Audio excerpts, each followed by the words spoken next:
Hey everyone, and thanks for jumping back into the cryptoverse. Today we're going to talk about Bitcoin and the fact that the upper logarithmic regression band has been breached. If you guys like the content, please subscribe to the channel, give the video a thumbs up, and also check out the Telegram channel, which you can find a link to in the description below. Let's go ahead and jump in. Now, the first thing we need to do, as always, is we need to really understand this model, the implications of this model, the uncertainties of this model. If you don't understand that, then it will not be useful to you. We also know that all models are wrong, okay? We know that every single model we talk about will be wrong to some degree because there's simply no way we can exactly predict what will happen with Bitcoin. However, some models are useful, and I think that this model so far proved its usefulness in the bear market and the accumulation phase. We spent a long time discussing how this was the accumulation phase when we were in it, okay? It's not just to say we created it later and said, okay, now this is the accumulation, or that was the accumulation phase. We talked about this accumulation phase on the channel for months and months and months and months, okay? And I think it proved how valuable it was because it showed us that no matter the fact that we had all these little bunny hills in here, it was generally our accumulation phase for the market cycle. Now, that doesn't mean you can't buy Bitcoin up here. In fact, I often contend that it's too risky not to own Bitcoin.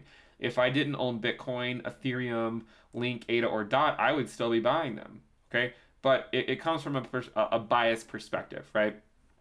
Accumulating it for years over here, and then just sort of waiting for the inevitable move out of the regression band that we were waiting for so patiently from November of 2018 until November of 2020. A 2-year wait. Yes, we poked our head above it a little bit, but nothing like this except for after 2 years. Okay, so we know the bottom regression band has proven its value because it showed us how instrumental it was in the accumulation phase, and we also know that it was fit to thousands of data points. The fair value accumulation band was fit to data points over here, several of them, hundreds of them, thousands of data points over here, or at least hundreds, some right here. So those are the only data points it was fit to. And that's the idea. And that was the idea of this cycle, is that if you fit it to the end of the bear market, it should have a good projection out in terms of the accumulation phase for that cycle. And I think it really did. I mean, this was a great accumulation phase. Now, we have to refit this every cycle. So one day, whenever we come back down and say have the end of the bear market, then we'll want to refit it to get a more accurate fit. So the idea is that we have to refit this each market cycle. Okay, that's the idea. Now we look at the peak regression band. And by the way, both of these models are simply fit, as I've always said, to this equation. Okay, and so it's nothing more than a mathematical exercise. Okay, 10 raised to the power a ln of x minus v. X, this is the number of days. Okay, so you're just looking at the number of days, and then a and b are fitted coefficients to the data. And this is the equation we use for both the bottom regression band and the top regression band. However, the top regression band is only fit to 3 data points. The reason why I stress this is because I get a lot of questions from people saying, well, can we go above it? One common question is, if we go above it, well, then it becomes support. I think these are all good questions, but I do like to answer them, and hopefully people can understand the reasoning behind what I'm saying, right? Hopefully it makes sense. So when you do a fit to only 3 data points like this one in a logarithmic regression curve, there's going to be a lot of uncertainty because it literally is only 3 data points. Ideally, we would like to have 8 data points minimum. And if we had 8 data points, then we probably wouldn't be making all these videos because it become fairly obvious what it is, and then the market would probably adapt to that. But it's the fact that we only have 3 data points that we spend so much time speculating on what could happen. It's the reason why so many people spend so much time making all these models that predict theoretical tops. Because if it were obvious, then there would be no point in going through all these exercises. The fact that it's not obvious gives us so much room to talk about theoretical moves for Bitcoin over the next several years. So it's a fit to 3 data points of the same equation. And then I actually added my own tolerance there, a little bit of uncertainty on either side, to say, you know what, we don't know exactly where it's going to peak, but let's at least add some tolerance on our logarithmic regression fit. So today, where is the regression fit? Where does it range from? Okay, so we need to zoom in here, and let's actually switch this over to the daily time frame. Where does this equation, or where does the lower bound to the upper bound range from today? Well, today it ranges from 59,259 up to 87,369. So there's a pretty large range. For us to breach the top of it, the price of Bitcoin would need to go up another 44% or so tomorrow. But we also recognize that the regression band is going up every single day. And the way to visualize this is if we look at the hour time frame, okay, and what we're going to do is we're going to zoom in so you can see these incremental increases, right? So you can see the regression band is subtly increasing every day. It moved from 58,931 up to 59,000. So it's moving up by about $70 a day right now. So in a couple months, the regression band could be a lot higher. Okay, so if it's moving up by about $70 a day, and we have 30 days, we have 30 days in a month approximately, then we can imagine it's going to be moving up probably 2,000, 2,100, 2,200. Obviously, it's not a line. It curves over. So let's just say it's moving up by approximately $2,000 a month, give or take, right? Give or take. All right, what's a few dollars a month, for instance? So it's moving up a couple $1,000s a month.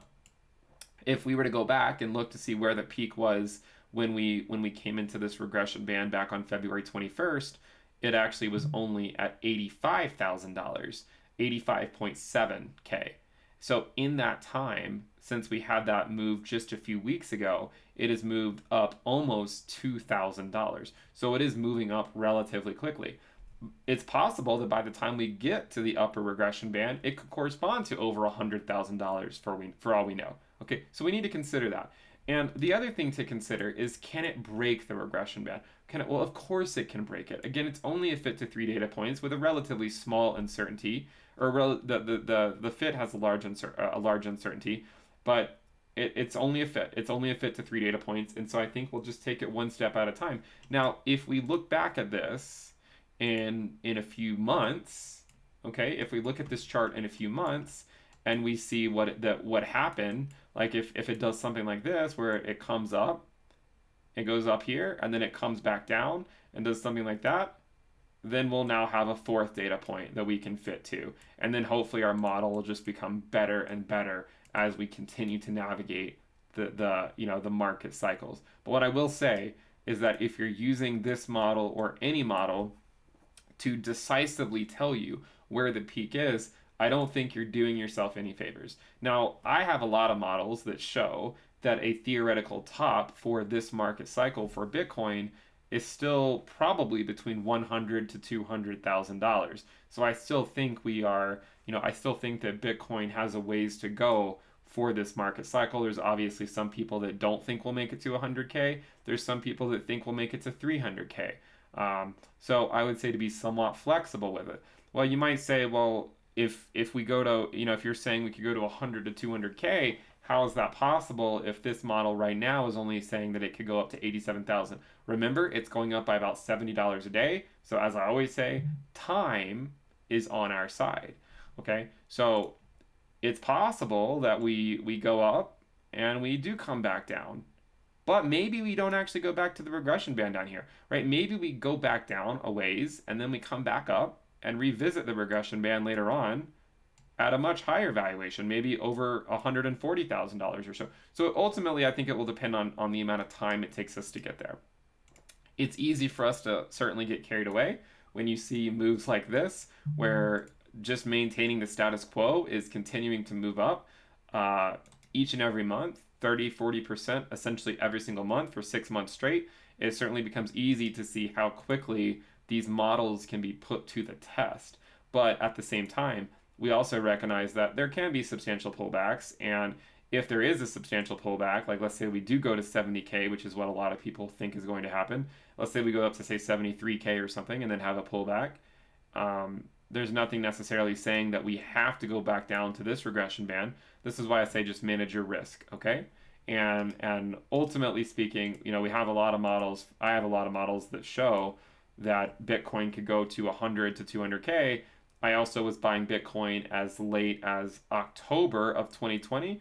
I was buying it for several years over the bear market and the accumulation phase. The last time I bought Bitcoin was in October, and and during that time, to get to long-term capital gains, I need to wait another 7 months. So there is going to be some Bitcoin that I don't sell, no matter what, because I don't want to incur. I definitely don't want to incur short-term capital gains. So I think that's something to keep in mind. I really do think that Bitcoin will continue to trend up over the next decade to hundreds of thousands of dollars, but I also want to systematically offset some risk occasionally. So I sort of have like, different stacks of Bitcoin, one where it's nowhere even close to being up for long-term capital gains. And then the other ones where, okay, I've been holding it for a while. Do I want to take profits on a 25x move? Maybe. So this is what I think you need to consider. I don't know exactly where the top's going to be, but we're sure as hell going to use as many models as we can to try to identify when things are getting very overheated. So Bitcoin has breached our upper regression band. Okay, it did it a few weeks ago, but only for a couple hours. Today, we're just sort of chilling in this region right now. And by the way, remember the bottom of the regression band is at 59k. So we're not even, we're barely in it. If we were to drop a couple $1,000s, we would actually fall out of it. So take a step back, look at everything, look at the entire cycle, look at where we are.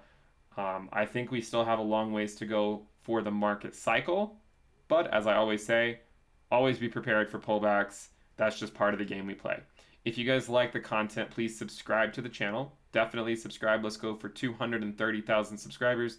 Give the video a thumbs up. Check out the Telegram channel, which you can find a link to in the description below. Altcoin. Also check out the Altcoin season sale. We'll leave that open for a few more days. Make sure you check it out. You get access to the weekly reports, the weekly videos, the Telegram alerts channel, the TradingView indicators, the Telegram chat room, the risk dashboard, the Into the Cryptoverse app. We're continuing to expand that. Make sure you sign up. You can lock in the low rate. Check it out. We also have a lifetime subscription if you want to check that out in the description below as well. At the very least, I would encourage you guys to subscribe to the channel. We'll talk about all sorts of models on here. We're going to be talking about a lot more models here over the next few days. So definitely subscribe. Thank you guys for tuning in. I'll see you next time. Bye.